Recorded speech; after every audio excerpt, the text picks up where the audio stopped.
Halo teman-teman, selamat datang di podcast Asadiri. Di episode hari ini kita ngobrol bareng Mbak Aryani Willems dan kita akan ngobrolin tentang tema feminisme. Apa sih sebenarnya arti dari gerakan feminisme ini dan kenapa akhirnya gerakan ini bisa muncul ke permukaan? Mbak Aryani pun akan berbagi soal tujuan dari gerakan feminisme ini yang salah satunya adalah menciptakan wanita-wanita yang empowered.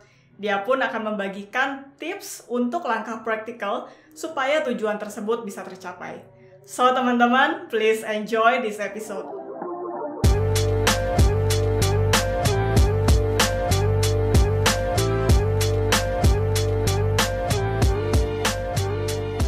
Yes, halo, selamat datang Mbak Aryani di podcast Asadiri. Selamat datang. Terima kasih, saya boleh di sini. Ya Mbak, untuk memberikan sedikit konteks nih Mbak ya, buat pendengar-pendengar kita nih Mbak ya. Bisa nggak Mbak sedikit ceritain tentang backgroundnya Mbak Aryani? Sekarang ada di mana, lagi sibuk apa, dan ya sedikit background aja Mbak. Oke, saya lahir dan besar di Bali, terus setelah tamat SMA pergi ke Amerika sebentar, 2 tahun gitu, belajar main teater, terus sekolah di Solo, belajar tari Jawa, sekarang di Jerman, karena saya kesini karena main teater di tahun 10 tahun pertama, sekarang setelah 30 tahun di Jerman. Ya. Sip, Mbak, sedikit tentang ini nih Mbak ya.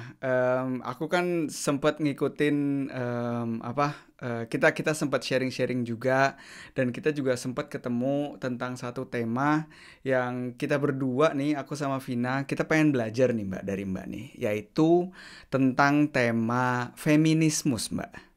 Nah, di sini mungkin kita bisa mulai dari definisinya dulu kali Mbak ya.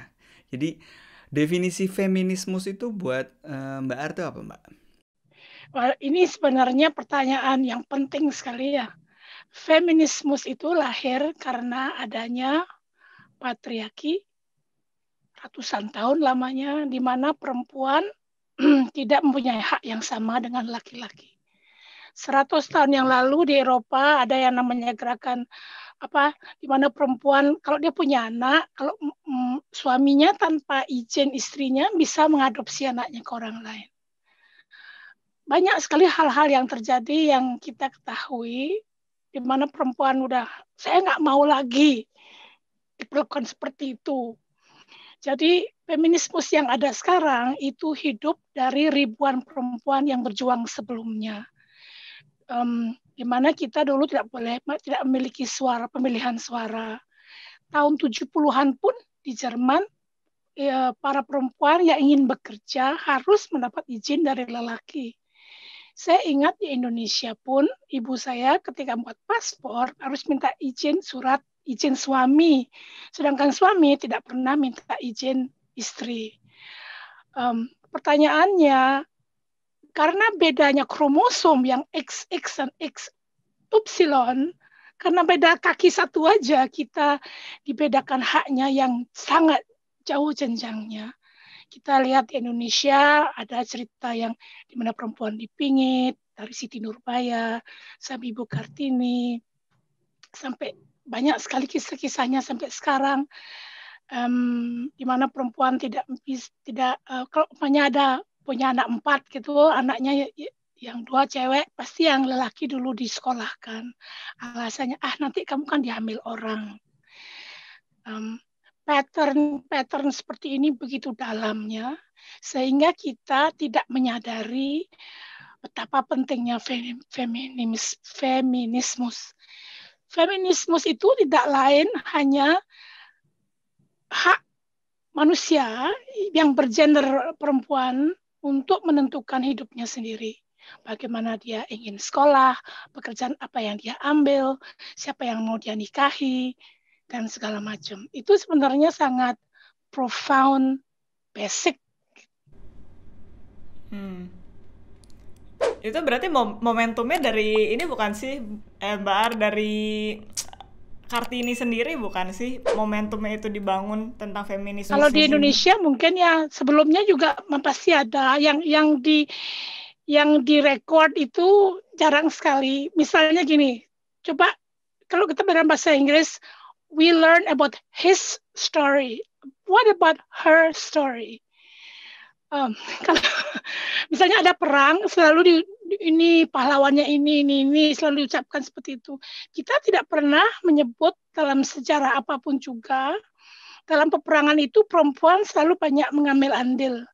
Misalnya Perang Dunia Kedua di Eropa, yang menjadi yang memasakin, yang ngurus orang sakit, yang cedera, dan setelah perang usai, perempuanlah yang membangun kota karena lelaki kebanyakan mati di medan perang. Itu tidak pernah disebut. Yang disebut hanya dalam sejarah hanya apa yang dilakukan oleh laki-laki. Itu juga sebuah pattern yang berat sebelah kan. Kalau kita dari sejarah belajar bahwa laki-laki lah yang begini, bahwa laki-laki yang begitu, kita sebagai perempuan tidak akan merasa mempunyai tempat yang layak dalam sosial.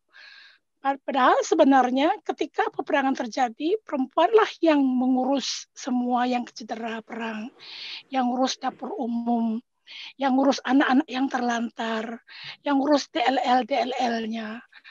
Itu juga seharusnya disebut.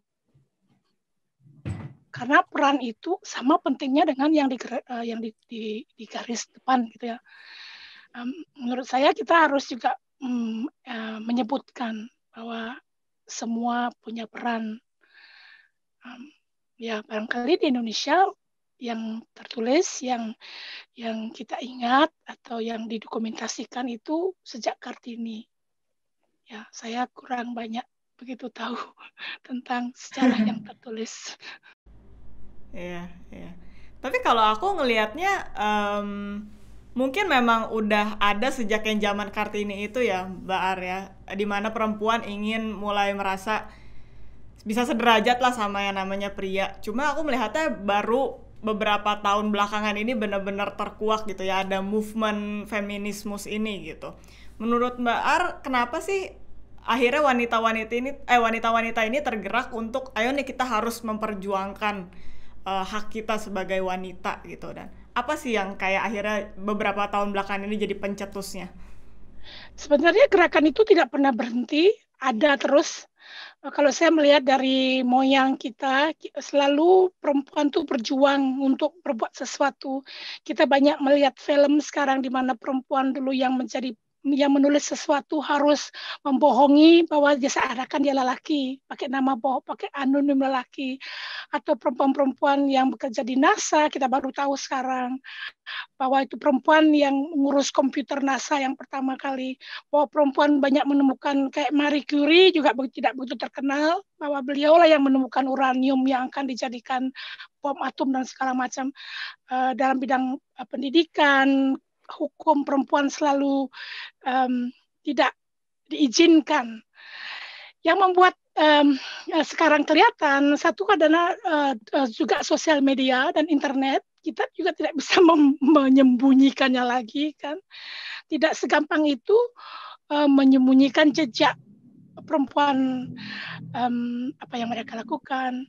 Dan Me Too movement yang terjadi itu juga salah satu batu tanjakan yang membuat perempuan berani berbicara, karena mereka tahu, oh saya ternyata tidak sendiri loh gitu.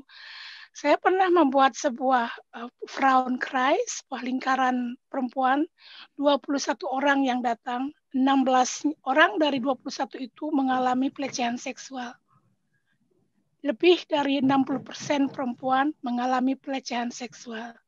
Yang terjadi, kita tidak berani berbicara karena kita malu. Karena setiap pelecehan seksual, saya tidak bilang setiap, seringkali dalam pelecehan seksual ini perempuan yang disalahkan. Lu aja yang bajunya yang genit, seakan-akan kita yang mengundang mereka untuk berbuat sesuatu. Mempermalukan korban adalah juga sebuah pattern dari patriarki. Yang sekarang kita bisa lihat ya, udah lupain deh, yang segitu aja udah lewat. No, kita nggak boleh melupakannya. Melupakan perbuatan yang dilakukan oleh kita tanpa mengurusnya, seakan-akan kita mengizinkan orang itu untuk berbuat lagi pada orang lain. itu harus diurus, diusut sampai terakhir, sampai selesai. Tetapi karena perempuan merasa malu, keluarganya sering ditutup-tutupin, itu yang terjadi. Dan karena sekarang ada yang berani dan banyak yang berbicara, kita tiba-tiba seluruh dunia bilang, oh my God, me too, ya me too. Itulah bewegong me too yang memang sudah saatnya kita harus berani berbicara. Ya, aku juga emang masih ngerasa kayak gitu sih Mbak, karena sekarang aku juga ngelihatnya mungkin karena ada jarak ya, karena aku juga posisinya nggak di Indonesia, tapi aku tetap masih sering ngeliat kalau berita-berita tetap aja kalau misalkan ada tindakan pelecehan seksual atau apapun itu tuh selalu di dropnya tuh ya salahnya tuh salah ceweknya gitu, ya roknya terlalu pendek lah, ya bajunya terlalu ketat lah gitu, yang menyeakan-kan bahwa sebenarnya ya kalau memang mau pakai alasan itu tuh seakan-akan laki-laki tuh udah kayak hewan buas yang nggak bisa ngontrol dirinya sendiri aja, nggak yang sebenarnya juga nggak bener gitu loh. Jadi aku juga kadang ya bisa gimana ya, tanpa disadari gitu ya memang di dalam sistem ini terutama di Indonesia kalau aku ngelihatnya ya itu memang masih kental gitu Mbak, seakan-akan di mana posisi laki-laki itu di atas dengan perempuan. Tentunya aku sendiri juga nggak terlalu dalam tentang tema feminisme ini, makanya kita berdua juga pengen banget belajar lebih dalam gitu ya. Nah kalau pendapat Mbak Ar sendiri, sekarang Mbak Ar posisinya di Jerman gitu ya, dan masih sering juga tentunya ada hubungan dengan Indonesia gitu ya. Ada ini nggak Mbak, kayak comparison, perbandingan gitu ya tentang tema feminisme antara di Jerman dan di Indonesia? Apakah kayak misalnya kalau di Jerman itu udah lebih setara atau lebih baik gitu ya dibandingkan dengan Indonesia, atau gimana tuh Mbak kalau kondisinya antara Jerman dan Indonesia? Terima kasih. Itu sebenarnya menarik sekali ya. Kalau dibilang comparison, barangkali di Jerman mereka banyak punya institusi yang namanya Frauenhaus, rumah tempat perempuan. Kalau perempuan terjadi sesuatu, dia bisa lari ke sana. Jadinya dia merasa punya backing. Misalnya kalau ada single mother, dia ditanggung oleh negara. Dan hal-hal seperti itu tidak ada di Indonesia. Jadinya kalau istri dinikah sama suami, dia dipukulin atau terjadi sesuatu pada dirinya, dia nggak pernah pulang kan, karena belum tentu orang tuanya percaya. Dan kita tidak punya seperti institusi di mana menampung perempuan yang dilukai laki-laki seperti di Eropa, ada hotline segala macam. Dan juga saya lihat kita orang Indonesia sangat dalam pattern patriarkinya, dan kita perempuan percaya bahwa itu sepantasnya terjadi seperti itu gitu loh. Itu kan pekerjaan laki-laki, ngapain perempuan ikut-ikutan. Saya sendiri 20 tahun yang lalu saya bercerai dengan suami saya pertama. Saya datang sebuah pertemuan ibu-ibu dengan anak saya. Saya hadir di sana, ada seorang ibu-ibu yang datang, hati-hati loh, ada janda, pegang suami kalian masing-masing. Itu membuat saya, wow, betapa tidak ada rasa persaudaraan kita sesama perempuan. Tanpa mempunyai empati, bagaimana rasanya dicerai oleh suami, sekarang jadi single mother, hanya datang aja, langsung seperti, oh ini bahaya nih, ini perempuan janda, dia pasti merebut laki-laki gue. Itu mencerminkan betapa rendahnya rasa percaya diri kita sebagai perempuan, bahwa kita itu mampu, that we are something special. Kita merasa hanya memiliki arti kalau kita punya suami. Kalau udah single mother itu langsung dicap, ini pasti nanti pelakor, pengganggu rumah tangga orang lain, segala macam. Misalnya juga seperti ini, kalau ada lelaki yang nyeleweng sama perempuan lain, selalu perempuan yang ketiga itu yang dicerca, yang dikata-katain, yang diejekin. Kita tidak pernah mempertanyakan kenapa perempuan itu jatuh pada rayuan laki itu. Siapa tahu laki itu ngomong, saya single loh, saya gini loh, kita nggak tahu kan. Tapi masyarakat dan perempuan tidak pernah mempertanyakan, hey, sebenarnya kan laki-laki itu yang bertanggung jawab sebagai istrinya. Kan mereka yang berjanji kesetiaan kan. Perempuan ketiga itu kan nggak ada artinya sebenarnya. Nggak. Tapi seringkali kita selalu menuduh yang orang ketiga itu seakan-akan dia sangat buruk gitu. Dan tidak ada yang menjudge lelakinya. Di sana saya lihat betapa pentingnya kita sebagai sesama perempuan merasakan solidaritas antar diri kita sendiri. Juga itu empowering about our own. Seringkali feminisme dikatakan, baru-baru ini juga Desember saya ditanya sama orang Indonesia, feminisme itu kan gerakan di mana perempuan merasa tidak perlu laki-laki. Saya bilang, why? Itu sebagai usaha dari patriarki melecehkan gerakan itu. Feminisme juga artinya kita antar perempuan bersaudara. Kita saling toleransi, saling menghargai.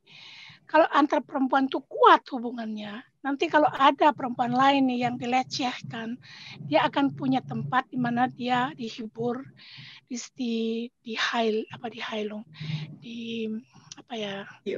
diobati, disembuhkan ya. Ya disembuhkan atau disupport paling tidak ya. Tapi kalau terjadi sesuatu, dia akan ditakut-takutin. Itu saya pikir yang paling penting sebagai perempuan Indonesia, ada perempuan pada umumnya adalah rasa persaudaraan kita, rasa toleransi kita, rasa empati kita terhadap perempuan lain.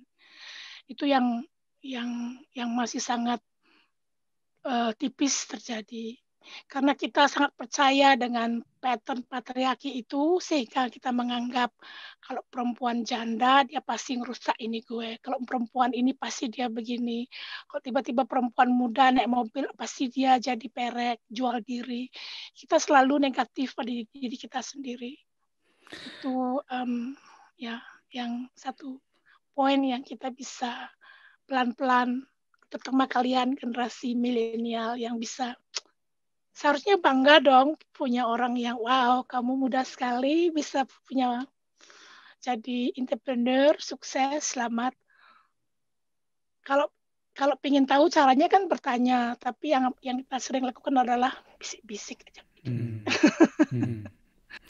Berarti kalau gitu memang ini ya Mbak ya. Jadi bukan hanya kalau kita ngomongin laki-laki, kalau kita ngomongin Indonesia ya, laki-laki yang di sana merasa secara sadar nggak sadar bahwa posisinya lebih tinggi. Jadi memang banyak juga wanita Indonesia yang masih menjadi dalam tanda kutip korban dari si kultur itu sendiri atau kepercayaan-kepercayaan lama, sehingga mereka juga tidak memiliki rasa percaya diri atau rasa worthful atau gimana ya, ya tidak punya seakan-akan tidak punya nilai gitu, seakan-akan dia tidak ada nilainya gitu ya. Berarti kulturnya yang memang ya harus di update sebenarnya sih Mbak, karena itu kalau menurut aku tuh juga bukan kultur gitu loh, karena kultur kan satu hal yang indah gitu ya, satu hal yang memang baik dan sebaiknya dijaga gitu kan. Kultur kan biasa selalu dihubungkan dengan kultur dan budaya gitu kan, tapi hal-hal seperti itu Mas sepertinya kayak seperti ini aja Mbak, kayak rasisme juga dulu dianggap sebagai satu hal yang biasa saja, ya kan? Dan seiring dengan berjalannya waktu, kita semua untungnya dan syukurnya menyadari bahwa ya itu satu hal yang nggak bener gitu kan, ya sehingga semuanya harus kepercayaan seperti itu harus di-update lagi, dan yang menjadi standarnya adalah harus bahwa setiap manusia, terserah mau lahir dari mana, terserah dengan lahir dengan kulit seperti apa, yaitu mempunyai nilai yang sama. Dan itu kalau menurut pandanganku ya dengan feminisme ya harusnya juga seperti itu gitu.